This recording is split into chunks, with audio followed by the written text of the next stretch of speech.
Good day. Welcome back to English class. This is Mr. Withers again, and I wanted to say hello. Hello. Also wanted to talk about a topic, and I thought the best way to handle this topic would be to go ahead and take a look at an example that I discussed in class and make a little video about it. So in class, we have a day where I pull down the Jumbotron, throw on a projector, and throw up this image or some kind of similar image. I then ask students if they know who this person is in this image, who this actress is. Most of the time anymore, people have no idea who she is, and that's fair. Looking at it from wherever you are, you may not know either. Thinking about digital literacy skills and the strong reading skills needed in digital environments, some people can tell me her name is Hedy Lamarr, primarily because they start looking not just at her face, but also at the space above her face and looking at the URL. And they start breaking down that this must be a portrait of Hedy Lamarr from VanityFair.com, piece of media. And they use their digital reading skills of the digital space to work out that this is Hedy Lamarr. And in fact, this is Hedy Lamarr. Hedy Lamarr has an interesting story that I want to share with you. Hedy Lamarr was an actress that made the transition from the silent movies to the talkies and did well in the talkies. The movement from silent movies to movies with sound had some interesting repercussions, but it also shifted the landscape of who was popular, who could be popular. Many of the famous silent film stars had weird voices that did not seem to fit their bodies. Many of them also did not know English because a lot of the film industry was actually being produced and recorded outside of English. And then someone was putting English cards in the silent movies to make it seem like an American English movie. And they had trouble in that switch. Hedy Lamarr is not an American by birth, but Cecil B. DeMille wanted to make her a star. Cecil B. DeMille winds up being very prominent in MGM Studios. He was the most popular director of his generation. And so he decides to make her a star. Hedy Lamarr presented an interesting problem in the fact that she was Austrian. Racism has always occurred in America. If we go through American politics, history, and literature, there is always racism. What people we as a nation are racist against does change every few generations. And for quite a long time, at least 20 to 30 years, we as a nation absolutely hated the Austrians, the Germans, and most Central Europeans, which makes sense going into World War II and World War One and Two, I suppose. If you did not know much about the war, but knew that we were at war with Central Europe, then they must be bad and we must be good. And then a lot of people would then go forth and burn down their neighbors' houses because their names were too foreign. Racism, sadly, has been ever present. So to make Hedy a star as an Austrian woman, when American sentiment hated Austrians, posed a problem for the studio. They decided that they needed to tell her story and make her sympathetic as the best way to make her a star. The story they told about Hedy Lamarr is that she was a countess, but she was good, she was true, she was virtuous. She just happened to have an evil count. So he was bad, she was good. She wanted to escape. And so one night, she feeds him a lovely dinner, has him get really good and drunk, makes him all sorts of promises to happen later, sends him off to bed, then sends the maid up in the dark to satisfy all those promises, at which time Hedy, under the cover of night, escapes from Austria and is on the run all the way through Europe, eventually gets to America where she is safe from the evil count, but needs to start a new life and becomes a film star. It's a lovely story. There are a few problems with the story. When I was talking about this in class the other day, someone pointed out that a problem with the story is that she sexually exploited her maid. That's a problem. Some also problematic gender roles. That's a problem. The biggest problem that I have with the story as the studio told it is it's not true. They made it up. They needed to make her a sympathetic Austrian to make Americans fall in love with her and buy tickets to see her in movies. They therefore had to make up a story to sell her to the public. If we remove ourselves from the racism of that time and the marketing of that time, Hetty's story is actually fairly interesting on its own rights. Hedy Lamarr, her real name was Hedwig, but they made that Hetty to make it sound more American. Hedwig Lamarr was not born into any kind of monarchical life. She was from a prominent, rich family. Her father was an engineer. For some reason, her father decided to educate his daughter.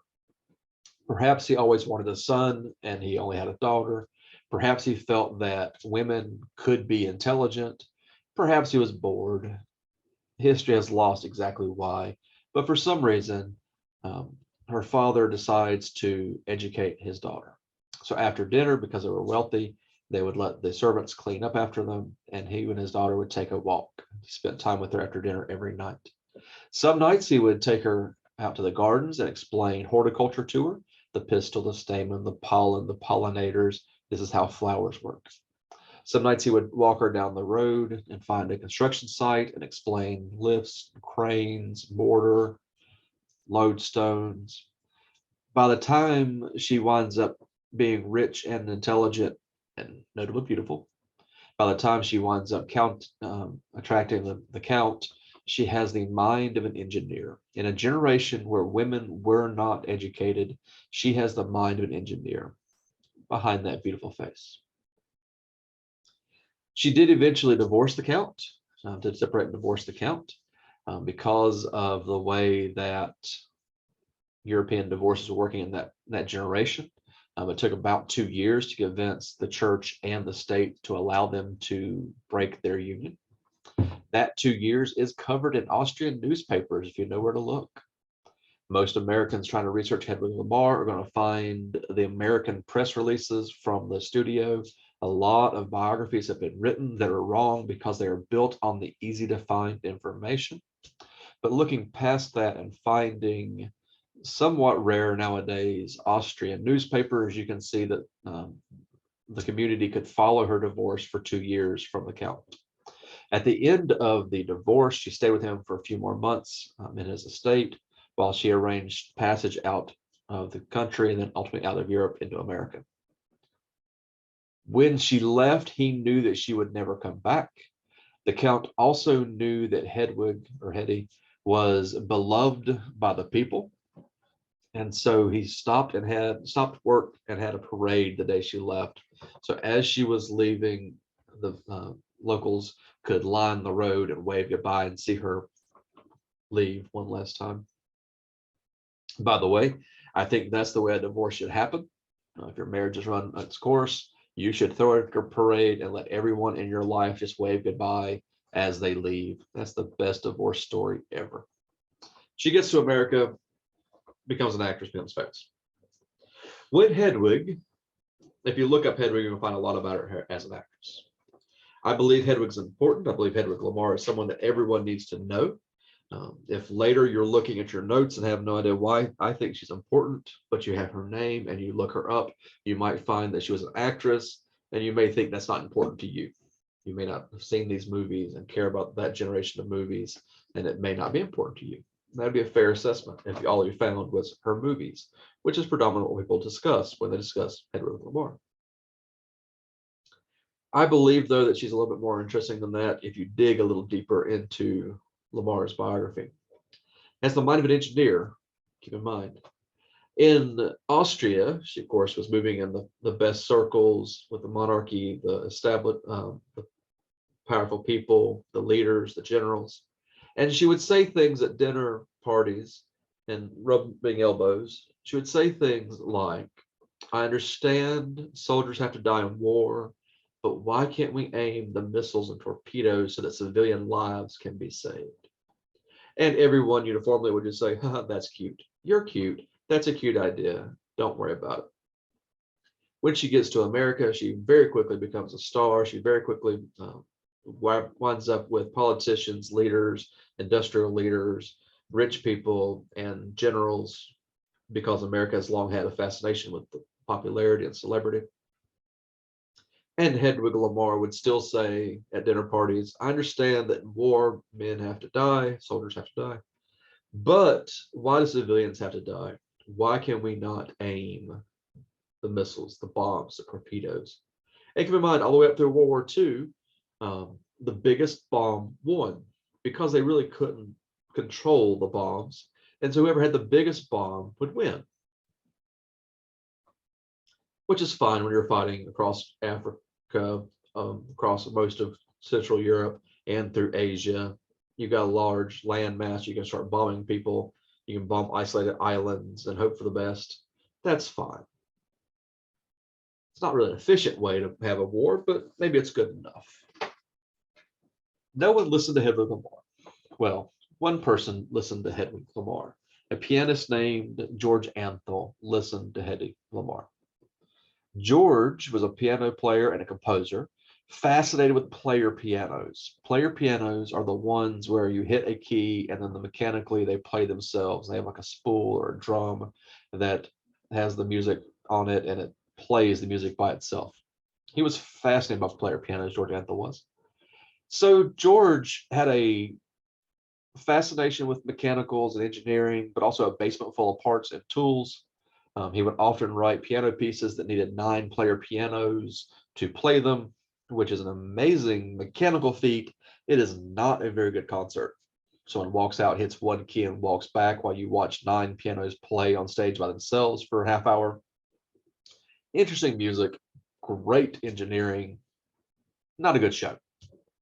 So he believed Hedwig, he listened to Hedwig. She had an idea, and she started with torpedoes, which is the logical area to start because torpedoes have a propulsion unit in it, a motor and engine, let's say, because we're not a technical class.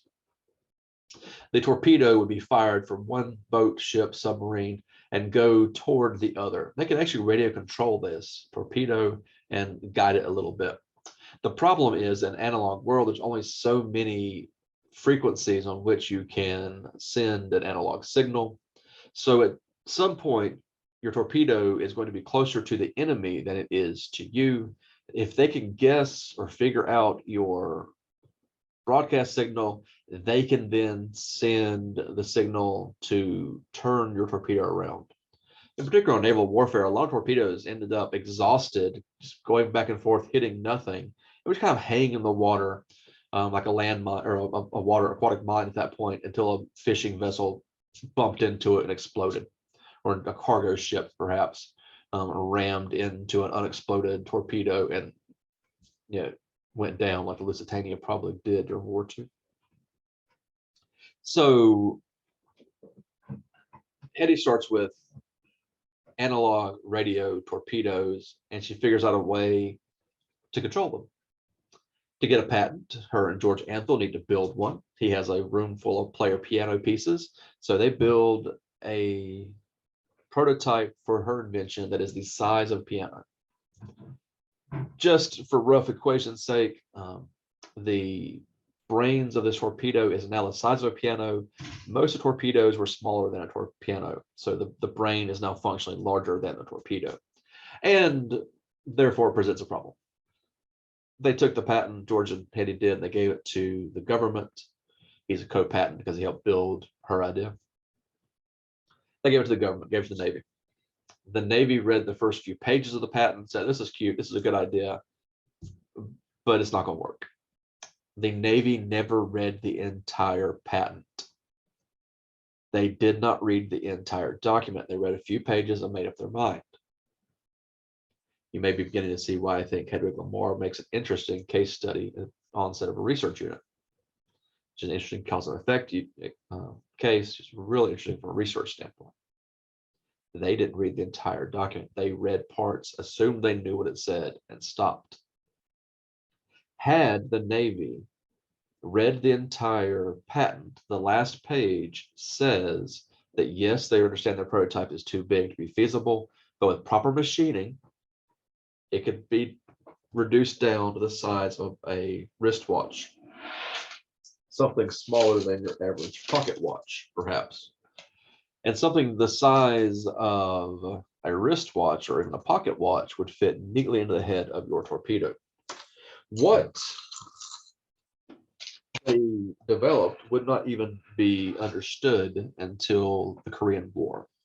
Obviously, World War II ends, the Great War, the last Great War, the war's going to end all wars. Less than a decade later, America's in conflict in a peninsula in Korea. Okay. The Korean War is a much tighter conflict, a much smaller land area, and you cannot win it with the biggest bombs. Because if you had tried to bomb the Korean army, you also would have hit your own soldiers. There was no wiggle room. There was no room to spread out. A nuclear bomb would have killed the entire military on both sides. That just wasn't going to work. Also would have, made the farmlands unfertile and some other problems. Some other reasons we're in Korea trying to figure things out. During the Korean War, they needed precision strike technology that's not uncommon in the modern military. And they realized that Hedy Lamarr's patent actually gave them that. Had someone read the last page of the patent, we would have had precision strike technology during World War II. The scope of the bomb needed in Nagasaki and Hiroshima would have been very much smaller because we actually could have taken out the Japanese military without taking out the Japanese civilian population. We could have weakened their political infrastructure without killing millions of people.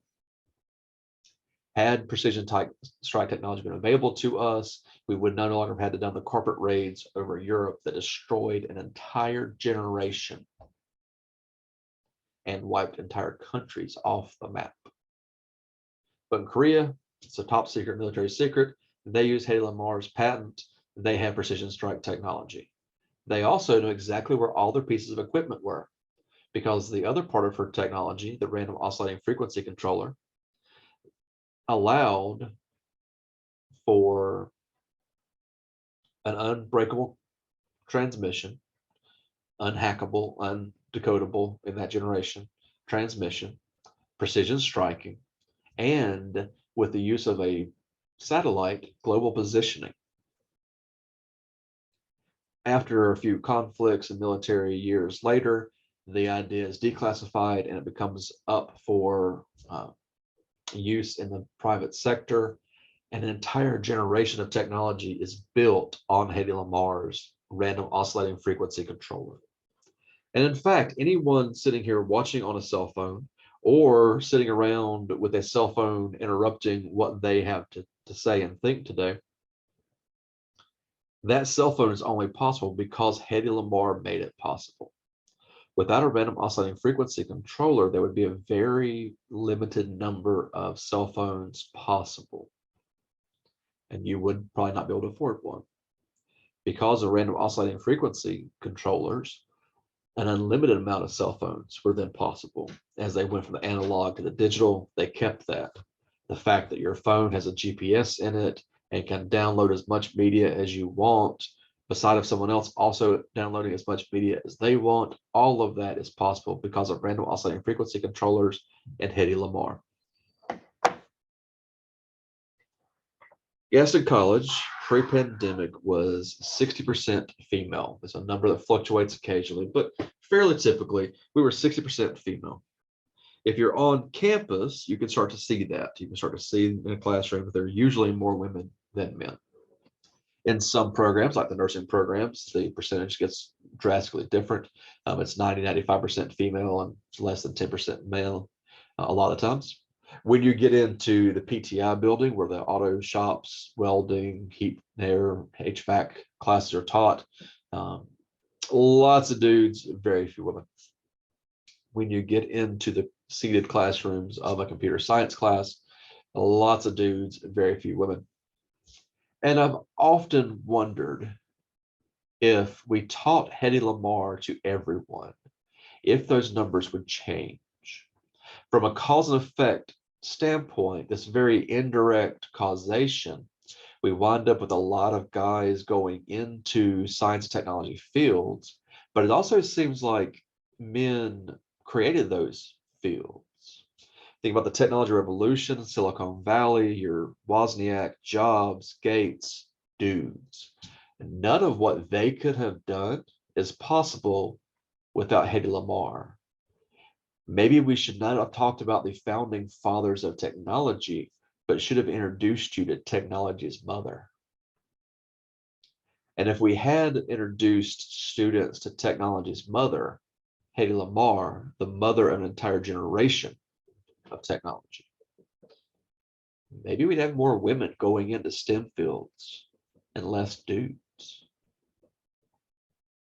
Or maybe at least would be a movement toward equality. From a cause and effect standpoint, Hedy Lamarr becomes very interesting to me. From a research standpoint, she also becomes very interesting to me. If you look up Hedy Lamarr later, you're going to find information about the actress. Here's your Vanity Fair article about the beautiful brilliance of Hedy Lamarr. That doesn't now mention that she was an inventor because it's a 2021 article. Lots of time and energy is going to be devoted to her film roles and what she looked like. You have to think about how the internet actually works.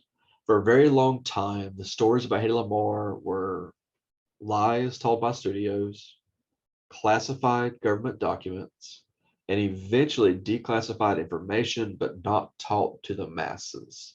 The founding fathers of Silicon Valley knew Hedy Lamarr's invention and who she was. They eventually gave her an award, but we didn't teach people in school.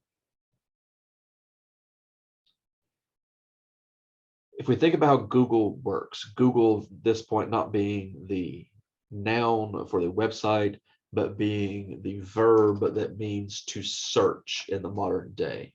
If you think about how that works, you have to keep in mind that the search rhythm, the Boolean phrase search rhythm, does not know what the word means. It knows what is popularly clicked on when the word is clicked on. Words put in, what is going to be clicked on the most. It also knows what your personal preferences are based on your cookies and your search history and your browser extensions. But again, that's popularity, not insight or knowledge. Also, ad revenue allows information to be kicked to the top of the search results, knowing that the top search results will be clicked on more than the 1,000th page of the search results. That's about popularity and price more than knowledge. If the predominant message is she's beautiful, the most beautiful in the world, according to Cecil B. DeMille, she was a great actress in her generation. If that's what's popularly known, then that is what we're going to find. Luckily, there was a book called Hedy's Follies that did discuss her life as an inventor. Now I can tell other people, you can tell your friends, and sometimes even a Vanity Fair article will pick up on the fact that she was an inventor as well as a screen siren. Nice alliteration there, beautiful words. We'll talk about how to fully look up better information in just a moment. I will point out that the search bars on the internet have a problem because they're pulling for the entire internet, which can be half lies anyway, and popularity is more important. The wrong information can float to the top. Misinformation can float to the top. Thinking about information in a digital age, I'm sure that as a student, you've talked about strong reading skills for a digital age in context of how do you believe what you're reading online? How do you not believe what you're reading online? Do you believe that Vladimir Putin wrestled a bear one time? Or is that just a weird rumor and meme circulated on Facebook? It's points to ponder. Hedy Lamarr, I would love to just stop there and tell you only this part of her life story, make a big to-do about research and then stop. But since I am trying to tell you the entire story so that you can then figure out what is important, how to frame your thoughts on Hedy Lamarr, how to develop your own thesis about Hedy Lamarr independently from mine, I need to tell you the entire story. So Hedy Lamarr was the most beautiful woman in the world in her generation, according to Cecil B. DeMille. I get that. She was an inventor that no one took seriously, or very few people took seriously. So that was kind of a hidden piece. She also was very concerned about keeping that beauty, keeping that moment. Um, she did not like the fact that gravity, age, and life work against our physical bodies. And so she struggled with aging. She struggled with not being the most beautiful in the world. So her and her buddies, like George Antheil, pioneered rhinoplasty. Rhinoplasty is probably one of the strangest named sciences out there. I still think that chemistry should be called chemology. Talk to your chemistry teachers about that. But rhinoplasty, which literally is a description of nose jobs as rhino horns, rhinoplasty seems like a science named by bullies, not scientists. But plastic surgery also doesn't sound very flattering. Rhinoplasty sounds more Latin, but a bit of a bully term. Facelifts, tummy tucks, a lot of that was pioneered by Hedy Lamarr and her friends. Early silicone breast implants, George Antheil. Hedy Lamarr becomes the guinea pig for a lot of early experimentation. They did surgeries sometimes on kitchen counters, a little bit of bleach to wipe up. They had friends that were vets and dentists, and sometimes they go in after hours, do a quick elective surgery, and then a little bit of bleach to wipe up.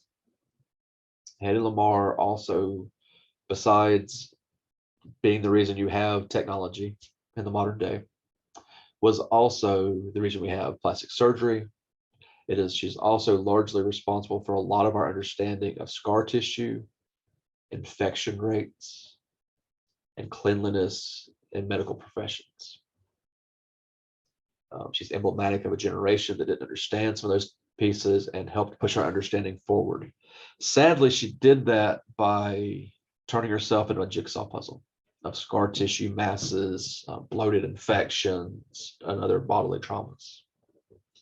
By the time that Hedy Lamarr was given a technology award by the founding fathers of technology, because they could not have done it without her, she refused to accept it, or at least refused to come and accept it. She was, I'm sure, happy that she was being honored for her intelligence and not just her faded beauty. But by that point in her life, she would not leave her house. There are not pictures of Hedy Lamarr from later in life. There are no family photos. Her children did not take pictures of her because she would not allow it. By the end of her life, she was living in a darkened room and separate from everybody else. Eventually, her son did talk her into cassette recording, audio only cassette recording, and acceptance speech, which he then went, accepted the award on her behalf, and played the acceptance speech from the cassette player into the microphone so the audience could hear it. That is some interesting meta technology, but kind of sad in a story. You need to know the entire story so that you can figure out how to situate the cause and effect relationships, and then ultimately how to develop your own thesis and to figure out what you think. Aristotle's minor modes like compare and contrast, cause and effect, are ways we communicate, but they're taken from Socrates's thinking modes. This is how we develop thought. The thinking process becomes the writing process. You need the entire story. You need access to the best information so you can figure out what you truly think. And in a college way, we don't really like Google, Yahoo, that search bar stuff, because it's about popularity and price points, not about information. So if we're not going to use that, then what are we supposed to look at? So let's turn back for a moment, look past our picture of Hedy Lamarr and Vanity Fair and my Google results, class, and look instead at the college website. On the college website, we have the library tab. And the library tab, it's at the top of the page there, as demonstrated on screen. Library tab, when you get to that page, is going to take us to the library page, which has this giant Halloween October piece up right now because of when I recorded this video. It's also going to scroll past that and have probably Native American History Month soon, or some kind of rotating information about the new pieces in the library. You probably don't need that as far as immediately in class. Down on the left side of the screen, you'll see the search for books. Should you be in a class where books are required for the class, use the search for books to learn about Hedy Lamarr. Cool. Whatever topic you want to search for. Nice. If we don't have it, and we probably won't, you can also search all the community college libraries for the entire state. They're linked together, which puts them on par with the other college libraries just under Chapel Hill and NC State. The community college system is the third best college library system because they're all linked together. If we're not going to find that book in our holdings or in other community college holdings, then we will find that book in some other library, and the librarians will help you find that, get that to you, and check that out. That's a great service, the interlibrary loan, but it does take time. Most things about books take time. Should you ever need a librarian, there's a handy chat window over to one side that says ask a librarian, and they will lifetime chat with you and help you with whatever you need. Where most of the college research is happening in a modern college is the search for articles. If you'll look at the search for articles here in the center of the screen, you will see the different databases that Gaston College is subscribed to. Some are free, some are subscriptions that your tuition money and state money goes to pay for. All of them are going to have better information. A few of those sources are better than others. I won't take the time to delve completely into which ones are best and why. At this point, I just want to point out that some are better than others. I always suggest ProQuest Central as the good starting point for college level research. With look at what we have available, that has the most information in the ProQuest Central for most classes. When most instructors say they want a research paper with college level research, they tend to want you to go to ProQuest Central. So we'll click on that because I'm on campus. I'm going to click on it. It's going to open up in just a few minutes. If you are off campus and not on our Wi-Fi or attached to our campus, it will have a screen that asks you to log in. That login should be the same as Blackboard and everything else. If it is not, then hit the chat window, ask a librarian, they will help you with that. Once you get into ProQuest Central or any other database used by any other college, it's going to have a Boolean phrase search bar, very similar to your Google. You can take and stick in any search term that you like. The only difference is we're no longer looking at the internet. We are only now looking at the academic database. Everything that comes up will be usable in some class somewhere by somebody, which is good. And in fact, you'll probably end up getting more information than you want. So you can then take every other search tool that you've ever had, your advanced search tips of commas and colons and plus signs and negative signs, quotation marks or parentheses, everything that you have done and the internet anywhere to limit a search and find and search will happen here. Also, some other neat tools, if you go down the left side of the page, is that full text should always be clicked on, because if we can't have access to the full text, why are we looking at it? Also, you can choose your scholarly type of information. Where do you want information to come from? So if you want to exclude newspapers as the rough draft of history, wire feeds, feed newspapers, some of the more informal pieces, you can do that. If you do not click it, it'll automatically turn it on, or you can tell it to turn it on. I love dissertations. Dissertations are young academics at the top of their game, writing about something new, excuse me. And that is great. Dissertations run between 200 and 500 pages a piece. So if you're going to read dissertations as part of your research, make sure you pack some water and stay hydrated, because you're going to be there for a while. Often I find around Gaston College, when you're working in time limits, you have to exclude the dissertations because you don't have time for it. You can then set the information that you think is valuable to you, hit apply, and it focuses it down. So if you know a class wants only peer-reviewed scholarly information, you can make sure that's happening for you. Very nice. You can also set the age range, not the page range. You can also set the age range or the year range. So if you're looking at a science technology class that only wants recent information from the last 10 years, then you can slide the slider over, find the last 10 years, hit update, and narrow it down to only look at information from the right width. And then you can also double check your math to make sure that you have information from the last 10 years. It was close. It is currently 2022 when I'm recording this video, so I need to make that 2012. But otherwise, not too bad for English teacher. You can also pick your subject, publication type, document type, location. So if you only want to talk about food trucks in China, India, New York, Europe, you can specify. If you're concerned about America or concerned about looking outside, that's how you specify where your research comes from. And then you find your handy dandy information. If we put in Hedy Lamarr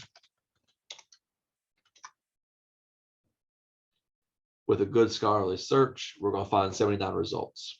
All these should be good. That one on top, I am not going to use because I don't read that language. I don't read that language. I could probably set my language over here somewhere.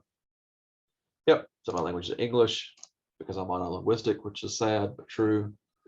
Here we go. And now I have an article about her Hollywood time and using picture books and technology, notable females in science. Nice. So I'm looking through the past few years, and I'm starting to see a little bit about her movie time, a little bit about her science time, and give me some good academic information to back up my opinions, which is nice. So when we're thinking about Hedy Lamarr, she presents a really interesting look at if we're going to have a thesis and have an opinion, we need to build it on good information. Good information around the college is probably coming from a database in the modern day. Books are only used as a supplemental source when the instructor still sees value in books. As you can tell from having online textbooks and online databases, that privilege of the print page is sliding away. And I do love books. I have a wall of my book covers behind me. But several of my books also have digital components because that's just the way the world moves these days. If I feel a little dirty making a Kindle available or PDF available or some kind of online readable text available, that's going to be my hang up. That's just the way the information needs to move these days. So I wanted to look for a moment at Hedy Lamarr, not because I wanted a film essay, but because I think she poses an interesting problem on how are we going to do research in the modern classroom. This unit, of course, is a crash course in English 111. English 112 will slow down and spend weeks on research, citation, and those related topics. In English 111, a quick crash course is provided to help students be successful in courses until they take English 112. English 112 then spends the time. So this is your English 111. This will be a part of a quick unit. If you're seeing this as an English 112 class, then you should expect that we're going to have some more discussions about this. So be thinking further about research, information, validity, authority, and those types of topics. And as always, if you have questions, reach out to me and ask in my office or via email. Happy to answer questions and help you out. And until I see you the next time, have a good day. See you in class.